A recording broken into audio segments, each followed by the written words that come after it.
So if you're looking to take your digital Dharma and kick it up a little bit, here we go.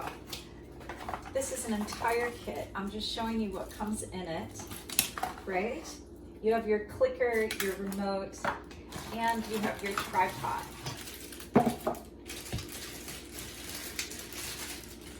So notice here how tall the tripod is. In previous episodes, you've seen two other heights, and this is extendable as well. And then finally, the last piece is a really important piece. And if you're new to these, then get excited because this can make all the difference in the quality of video that you produce. And I think you're gonna love it. So it's a light ring, yeah? And so there you have it.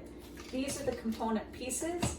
And if you're looking for an easy fix, in order to get the best quality, I highly recommend this company. It's a great price point, and you can see that it comes complete.